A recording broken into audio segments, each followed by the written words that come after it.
Hello students, आज मैं आप लोगों को कक्षा 10 के विज्ञान में अध्याय 10 या अध्याय 10 प्रकाश, परावर्तन तथा अपवर्तन पढ़ाने जा रहा हूं। इसमें पहली टॉपिक हम लोगों को पढ़नी है प्रकाश। हेलो स्टूडेंट, आज मैं आप लोगों को कक्षा 12 की फिजिक्स के द्वितीय प्रश्न पत्र का पहला लेसन किरण प्रकाशिकी एवं प्रकाशिकी पढ़ाने जा रहा हूँ। इसमें हम सबसे पहले पहली टॉपिक पढ़ेंगे प्रकाश।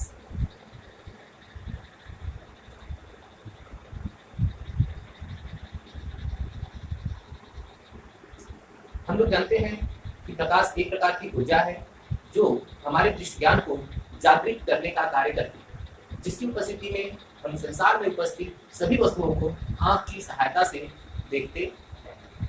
अर्थात हम कह सकते हैं कि अगर संसार में प्रकाश उपस्थित नहीं होगा तो कोई भी वस्तु हमें दिखाई नहीं पड़ेगी। इसके बाद हम पढ़ेंगे प्रकाश के गुण।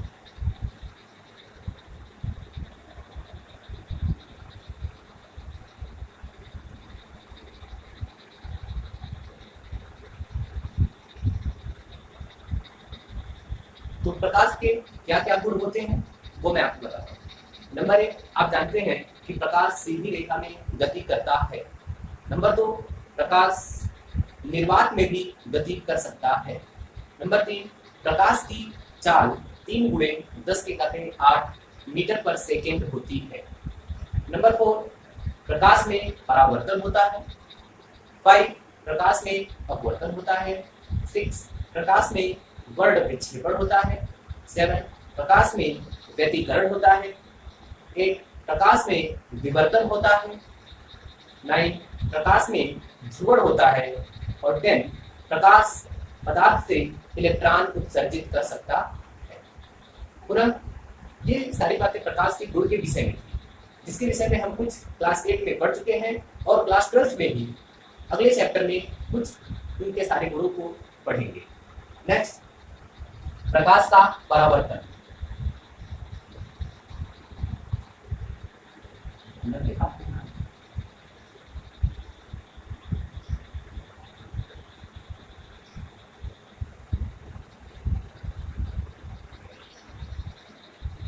अब हमें जानना है प्रकाश के परावर्तन के विषय में, तो इसे हम एक चित्र के माध्यम से समझेंगे। तो प्रकाश के परावर्तन से संबंधित यह पूरा चित्र है जिसे हम समझते हैं। प्रकाश के परावर्तन की जो घटना होती है वह किसी समतल अपारदर्शी चिकने पृष्ठ पर होती है। इसकी परिभाषा में कहा जा सकता है कि प्रकाश का आना किसी समतल अपारदर्शी सतह से टकराना और टकराकर पुनः उसी माध्यम में वापस लौट जाना ही प्रकाश का परावर्तन कहलाता है। प्रकाश के परावर्तन में भिन्न भिन्न प्रकार के शब्द प्रयोग किए जाते हैं, जिसमें से सबसे पहले प्रयोग किया जाता है आपतित किरण, यानी कि पृष्ठ पर आने वाली जो प्रकाश की किरण होती है, दर्पण के समतल पृष्ठ से टकराने वाली प्रकाश की किरण आपतित किरण कहलाती है। टकराकर पुनः वापस लौटने वाली प्रकाश की किरण परावर्तित किरण कहलाती है। प्रकाश की किरण दर्पण के जिस बिंदु पर टकराती है उसे आपतन बिंदु कहते हैं, और आपतन बिंदु पर खींचा गया जो लंब होता है उसे अभिलंब कहते हैं। इसके बाद आपतन कोण, आपतित किरण और अभिलंब के बीच जो कोण बनता है उसे आपतन कोण कहते हैं। इसे हम आई से प्रदर्शित करते हैं। और अभिलंब और परावर्तित किरण के बीच जो कोण बनता है उसे हम परावर्तन कोण कहते हैं। तो प्रकाश के परावर्तन में आपतित किरण, परावर्तित किरण, अभिलंब, आपतन कोण, परावर्तन कोण और आपतन बिंदु ये मुख्य रूप से शामिल होते हैं। इसके बाद हमें जानना है प्रकाश का परावर्तन के नियम, अर्थात प्रकाश के परावर्तन के नियम।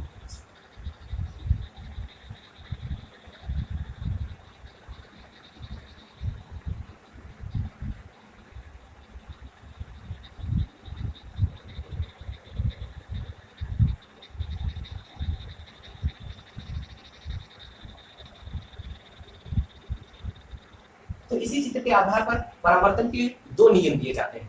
नंबर 1 कहा जाता है आपतित किरण परावर्तित किरण और अभिलंब तीनों एक ही तल में स्थित होते हैं। और इसके प्रयोग की व्याख्या हम कक्षा 8 में पढ़ चुके हैं कि कैसे इसे सिद्ध किया जाता है कि आपतित किरण, परावर्तित किरण और अभिलंब तीनों एक ही तल में स्थित होते हैं। नंबर 2, कहा जाता है कि जो आपतन कोण होता है, आपतन कोण आई, ये सदैव परावर्तन कोण के बराबर होता है। आपतन कोण सदैव परावर्तन कोण के बराबर होता है। ये दो नियम परावर्तन के। नंबर 1, आपतित किरण, परावर्तित किरण और अभिलंब तीनों एक ही तल में स्थित होते हैं। नंबर 2, आपतन कोण सदैव परावर्तन कोण के बराबर होता है। इसके बाद हमें पढ़ना है प्रतिबिंब।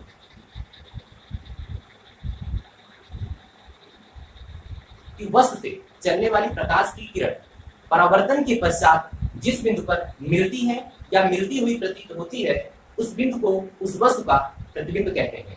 और जो यह प्रतिबिंब होता है, यह दो प्रकार का होता है, एक वास्तविक प्रतिबिंब और एक आभासी प्रतिबिंब।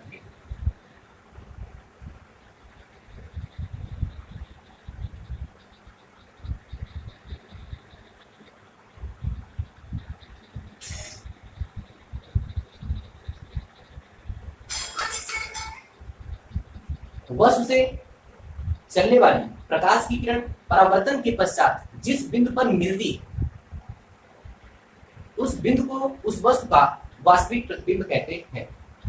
वास्तविक प्रतिबिंब की पहचान होती है कि यह हमेशा उल्टा होता है। दूसरी परिभाषा आप इसे कह सकते हैं कि जिस प्रतिबिंब को पर्दे पर प्राप्त किया जा सकता है, वास्तविक प्रतिबिंब कहलाता है।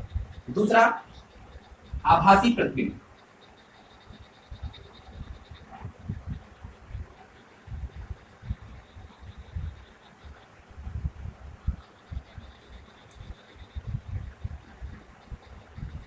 आभासी प्रतिबिंब कहा जाता है कि वस्तु से चलने वाली प्रकाश की किरण परावर्तन के पश्चात जिस बिंदु पर मिलती हुई प्रतीत होती है, उस बिंदु को दिए गए वस्तु का आभासी प्रतिबिंब कहते हैं। आभासी प्रतिबिंब सदैव सीधा होता है। या इसकी दूसरी परिभाषा दी जाती है कि जिस प्रतिबिंब को पर्दे पर प्राप्त नहीं किया जा सकता है, आभासी प्रतिबिंब कहलाता। प्रतिबिंब के विषय में इसी लेसन में हम आगे जब दर्पण से प्रतिबिंब बनाना सीखेंगे तो वहां स्पष्ट करेंगे कि कौन वास्तविक प्रतिबिंब है और कौन आभासी प्रतिबिंब है। इसके बाद हम पढ़ेंगे दर्पण।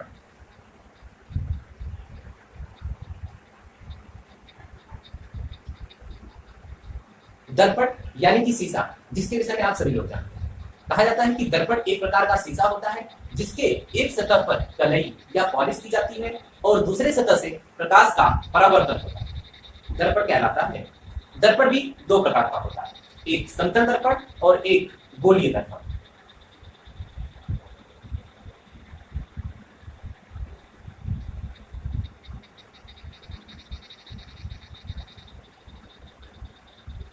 समतल दर्पण में कहा जाता है कि यह एक समतल कांच का गुटका या टुकड़ा होता है जिसके एक सतह पर हम पॉलिश कर देते हैं या कलई कर देते हैं और दूसरी सतह से प्रकाश का परावर्तन कराते हैं या परावर्तक तल बना देते हैं। अर्थात कहने का मतलब, समतल दर्पण समतल कांच की एक प्लेट होती है जिसके एक पृष्ठ पर कलई की गई होती है और दूसरे पृष्ठ से प्रकाश का परावर्तन होता है, समतल दर्पण कहलाता है। नंबर 2, गोलीय दर्पण।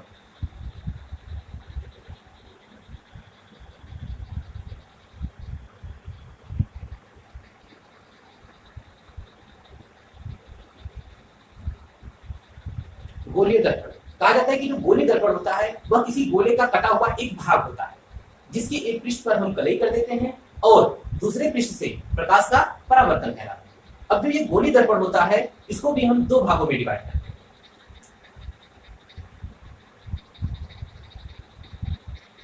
नंबर 1, अवतल दर्पण।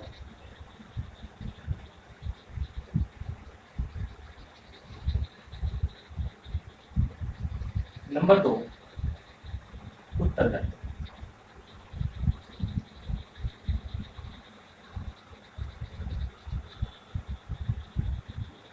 अवतल दर्पण, जब हम किसी गोले से उसके एक भाग को काट के निकालते हैं तो इसकी दो सतहें बनती हैं, एक बाहर की सतह और एक भीतर की सतह। तो अवतल दर्पण में बताया जाता है या कहा जाता है या हम जानते हैं कि वह दर्पण जिसके उभरे हुए सतह पर पॉलिश की जाती है, ये मैंने इसके उभरे हुए सतह पर पॉलिश कर दिया। ऐसा दर्पण जिसके उभरे हुए सतह पर पॉलिश की जाती है तथा दबे हुए सतह से प्रकाश का परावर्तन होता है, अवतल दर्पण कहलाता है। दूसरा उत्तल दर्पण। उत्तल दर्पण जस्ट अवतल दर्पण का उल्टा होता है।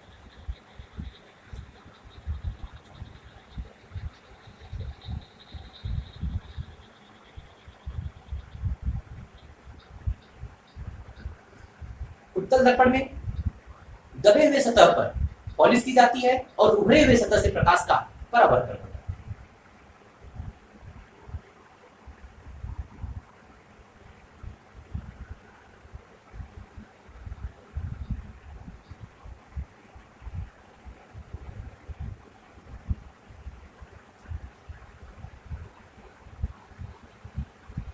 तो अवतल दर्पण को हम पुनः आपको एक बार बताते हैं कि ऐसा दर्पण जिसके उभरे हुए सतह पर पॉलिश की जाती है तथा दबे हुए सतह से प्रकाश का परावर्तन होता है, अवतल दर्पण कहलाता है। उत्तल दर्पण में आप कहेंगे ऐसा दर्पण जिसके दबे हुए सतह पर पॉलिश की जाती है तथा उभरे हुए सतह से प्रकाश का परावर्तन होता है, उत्तल दर्पण कहलाता है। अब हम लोगों को पढ़ना है दर्पण से संबंधित परिभाषा। अभी हमने आपको अवतल दर्पण और उत्तल दर्पण का चित्र बना के दिखाया था, वह चित्र थोड़ा छोटा था, उसी को मैंने फिर से एक बार बड़ा चित्र बना के दिखाया। तो ये आपका अवतल दर्पण है और ये आपका उत्तल दर्पण है। अवतल दर्पण में मैंने बताया था कि उभरे हुए सतह पर पॉलिश, तो ये मैंने उभरे हुए सतह पे पॉलिश किया है और दबे हुए सतह से प्रकाश का परावर्तन होगा। जबकि उत्तल दर्पण में मैंने बताया कि दबे हुए सतह पर पॉलिश की जाती है, तो यहाँ पर दबे हुए सतह पर पॉलिश की गई है और उभरे हुए सतह से प्रकाश का परावर्तन होगा। ठीक, इसके बाद हम लोगों को पढ़ना है दर्पण से संबंधित परिभाषा, जिसमें इस तरीके के शब्द आएंगे जो पूरे लेसन में बार बार प्रयोग किए जाते हैं। उसकी परिभाषा भी हम लोगों के लिए बहुत ही इंपॉर्टेंट होगी। तो इस टॉपिक में हमें अवतल दर्पण और उत्तल दर्पण दोनों से संबंधित परिभाषाएं पढ़नी है। तो सबसे पहले मैं आपको अवतल दर्पण का फिगर बनाता हूं और उससे सारे संबंधित शब्दों को दिखा करके उसकी परिभाषा बताता हूं। चलिए अब हम दर्पण से संबंधित परिभाषा पढ़ते हैं। यह मैंने जो चित्र बनाया है यह अवतल दर्पण से संबंधित है। इसमें मैंने अवतल दर्पण को किसी एक गोले से कटे हुए भाग को प्रदर्शित किया है। अब यह जो अवतल दर्पण बनाया गया था, यह जिस गोले से बना था उस गोले के केंद्र को हम वक्रता केंद्र कहते हैं। अर्थात वक्रता केंद्र को परिभाषित किया जा सकता है कि अवतल दर्पण जिस गोले का कटा भाग होता है उस गोले का केंद्र अवतल दर्पण का वक्रता केंद्र कहलाता है। नंबर 2, ध्रुव। अवतल दर्पण के परावर्तक सतह का जो मध्य बिंदु होता है वह दर्पण का ध्रुव कहलाता है। यानी कि दर्पण के जिस भाग से प्रकाश का परावर्तन होता है उस परावर्तक सतह के मध्य बिंदु को ही दर्पण का ध्रुव कहते हैं। पुनः इसके पश्चात वक्रता त्रिज्या। आप इसको दो तरीके से परिभाषित कर सकते हैं। नंबर 1, अवतल दर्पण जिस गोले का कटा भाग होता है उस गोले की त्रिज्या को वक्रता त्रिज्या कहते हैं, या दर्पण के वक्रता केंद्र और ध्रुव के बीच की दूरी को वक्रता त्रिज्या कहते हैं। इसे हम कैपिटल आर से प्रदर्शित करते हैं। इसके पश्चात मुख्य अक्ष।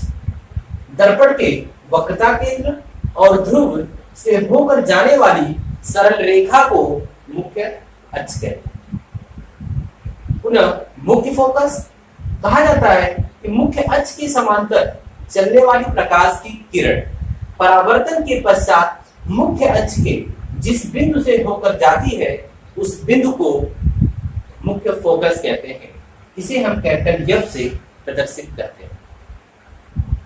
पुनः फोकस दूरी। कहा जाता है कि दर्पण के मुख्य फोकस और ध्रुव के बीच की दूरी को फोकस दूरी कहते हैं। इसे हम स्मॉल एफ से प्रदर्शित करते हैं। एक शब्द आपको मिलेगा इसमें, फोकस तक। कहा जाता है कि दर्पण के मुख्य फोकस से खींचे गए ऊर्ध्वाधर तल को फोकस तल कहते हैं। दर्पण का द्वारा, दर्पण के परावर्तक सतह के व्यास को दर्पण का द्वारा कहते हैं। तो इसमें मैंने आपको 8 परिभाषाएं बताई। नंबर 1 ध्रुव, 2 वक्रता केंद्र, 3 मुख्य फोकस, 4 वक्रता त्रिज्या, 5 फोकस दूरी, 6 मुख्य अक्ष, 7 दर्पण का द्वारा, 8 फोकस तल। ये 8 परिभाषाएं इस पाठ में बहुत ही इंपॉर्टेंट है। पुनः एक बार दर्पण से संबंधित परिभाषा में इस बार हम उत्तल दर्पण से संबंधित चित्र से समझेंगे कि ध्रुव क्या है, वक्रता केंद्र क्या है, मुख्य फोकस क्या है, वक्रता त्रिज्या क्या है, फोकस दूरी क्या है, दर्पण का द्वारक, फोकस तल और मुख्य अक्ष। तो उसी प्रकार जैसे अवतल दर्पण किसी गोले से संबंधित था, ठीक उसी प्रकार उत्तल दर्पण भी गोले से ही संबंधित। उत्तल दर्पण के वक्रता केंद्र में हम कहते हैं कि उत्तल दर्पण जिस गोले का कटा भाग होता है उस गोले के केंद्र को वक्रता केंद्र कहते हैं। इसे हम बिंदु C से प्रदर्शित करते हैं। उत्तल दर्पण के परावर्तक सतह के मध्य बिंदु को, उत्तल दर्पण के परावर्तक सतह के मध्य बिंदु को दर्पण का ध्रुव कहते हैं। इसे P से प्रदर्शित करते हैं। दर्पण के ध्रुव P और वक्रता केंद्र C के बीच की दूरी को वक्रता त्रिज्या कहते हैं, जिसे हम R से प्रदर्शित करते हैं। मुख्य अक्ष के समांतर चलने वाली प्रकाश की किरण परावर्तन के पश्चात मुख्य अक्ष के जिस बिंदु से आती हुई प्रतीत होती है उस बिंदु को दर्पण का मुख्य फोकस कहते हैं। इसे हम कैपिटल F से प्रदर्शित करते हैं। दर्पण के मुख्य फोकस F और ध्रुव P के बीच की दूरी को फोकस दूरी कहते हैं। इसे हम स्मॉल f से प्रदर्शित करते हैं। दर्पण के मुख्य फोकस से खींचे गए ऊर्ध्वाधर तल को फोकस तल कहते हैं। दर्पण के परावर्तक तल के व्यास को दर्पण का द्वारा कहते हैं। दर्पण के ध्रुव, मुख्य फोकस और वक्रता केंद्र से होकर जाने वाली सरल रेखा को दर्पण का मुख्य अक्ष कहते हैं। तो वही 8 शब्द पुनः ये उत्तल दर्पण से संबंधित। इसके बाद की सारी चीजें हम अगली कक्षाओं में रखेंगे।